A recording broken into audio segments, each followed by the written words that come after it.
प्यारे बच्चों, good morning, नमस्कार। आज हम आपके लिए लेकर आए हैं क्लास 12 के पार्ट 1 से, यानी कि पार्ट का नाम है हमारा वैद्युत आवेश तथा क्षेत्र। इसमें आज हम आपको पढ़ाएंगे आवेश के बारे में। क्या होता है आवेश?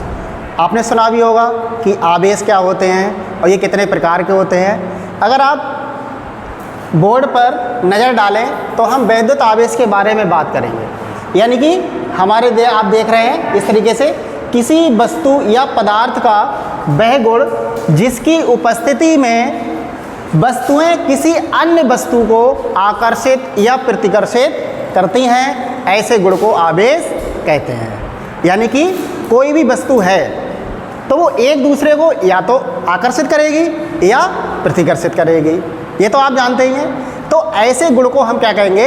आवेश कहेंगे। ठीक है प्यारे बच्चों, तो जैसे कि आप देख रहे हैं कि सबसे पहले इसे हम Q से प्रदर्शित करते हैं। जो हमारा आवेश होता है इसे हम Q से प्रदर्शित करते हैं। अगर इसके फार्मूले की बात करें तो हमारा फार्मूला निकल के आता है Q बराबर IT। ठीक है प्यारे बच्चों, Q बराबर IT आप देख रहे हैं, ये हमारा Q बराबर IT है। और अगर इसके विमा की बात करें तो यानी कि एम्पियर, यानी कि I का मतलब होता है A यानी एम्पियर और T फॉर यानी कि टाइम AT। इसकी जो विमा निकल के आएगी वो हमारी कितनी होगी? AT होगी। और राशि की बात करें तो राशि कितनी होगी? जिसे हम कहते हैं अदिश राशि। ये कौन सी राशि होती है? अदिश राशि। और मात्रक की बात करें तो मात्रक आप होगा तो क्या होगा? मात्रक यानी कि I का मात्रक क्या होता है प्यारे बच्चों? I का मात्रक होता है एम्पियर और T का मतलब सेकेंड, यानी समय का जो सबसे छोटा इकाई माना जाता है उसे हम सेकंड कहते हैं। तो I यानी कि एम्पियर,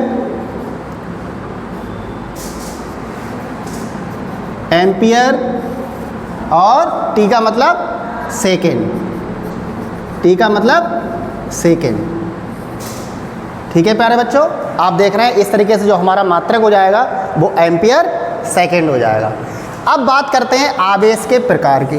आवेश कितने प्रकार के होते हैं? यानी कि आवेश के प्रकार। आवेश के प्रकार, आवेश बेटा दो प्रकार के होते हैं। कितने प्रकार के होते हैं? दो प्रकार के। कौन कौन से? सबसे पहला होता है धनावेश। धनावेश, इसको हम पॉजिटिव कहते हैं, पॉजिटिव। ठीक है प्यारे बच्चों। नंबर 2 होता है ऋणावेश। क्या होता है? ऋणावेश। ऋणावेश यानी कि नेगेटिव चार्ज। ठीक है प्यारे बच्चों, अगर आप देखते हैं कि जो हमारे चार्ज होते हैं यानी कि आवेश होते हैं वो दो प्रकार के होते हैं। एक होता है धनावेश और एक होता है ऋणावेश। अगर बच्चों अगर हम प्लस प्लस को मिला दें, अगर हम आवेश हैं, अगर प्लस प्लस आवेश को मिला दें, धनावेश गुणा धनावेश, तो ये क्या होगा? यानी कि दूर को भागेगा। क्या होगा बेटा? दूर को भागेगा। और ऐसे ही माइनस और माइनस यानी ऋणावेश को अगर मिला दें तो ये क्या होगा? दूर को भागेगा, यानी प्रतिकर्षित हो जाएंगे। दूर भागने का मतलब होता है प्रतिकर्षित होना। ऐसे ही प्लस और माइनस अगर हम मिला दें दोनों को तो ये क्या हो जाएंगे? एक दूसरे को आकर्षित कर लेंगे। तो इससे क्या होता है? आवेश हमेशा या तो प्रतिकर्षित होगा या आकर्षित होगा। यानी कि नेगेटिव और पॉजिटिव ये क्या होंगे? दोनों आकर्षित हो जाएंगे। और प्लस दोनों क्या हो जाएंगे? प्रतिकर्षित हो जाएंगे। और माइनस क्या हो जाएंगे? प्रतिकर्षित हो जाएंगे।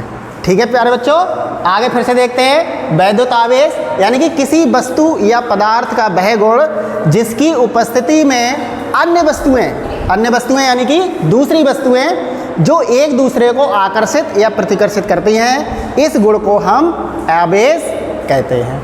ठीक है प्यारे बच्चों, इसे हम किससे प्रदर्शित करते हैं? अगर हम दैनिक जीवन में अगर उदाहरण को देखें तो सबसे पहला तो उदाहरण मैं कहूँगा, जैसे हम लोग सुबह बालों में कंघी करते हैं तो आपने देखा होगा कि हमारे बाल और कंघी क्या होते हैं? एक दूसरे को आकर्षित कर लेते हैं, यानी कि वो चिपक जाते हैं।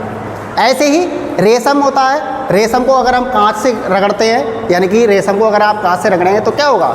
वो भी एक दूसरे से प्रतिकर्षित या आकर्षित होने का गुण रखेगा। ऐसे ही आप देखते हैं कि जो एबोनाइट होता है, एबोनाइट भी जो अगर आप बिल्ली की खाल है और ये कांच के छड़ें होती हैं, और बहुत सारे एग्जाम्पल हैं हमारे समाज में जो आप देखते हैं, बहुत सारे एग्जाम्पल होते हैं जो आकर्षित या प्रतिकर्षित का अनुभव करते हैं। ठीक है प्यारे बच्चों, आज के लिए हम आपको यही टॉपिक आपसे बताते हैं कि वैद्युत आवेश तथा क्षेत्र यानी वैद्युत आवेश के बारे में, और आज के लिए हम इतना ही रखेंगे। और आगे की जो वीडियो है उसके लिए दूसरे टॉपिक से संबंधित कुछ लाने का प्रयास करते हैं। और आज के लिए बस इतना ही। नमस्कार, गुड मॉर्निंग।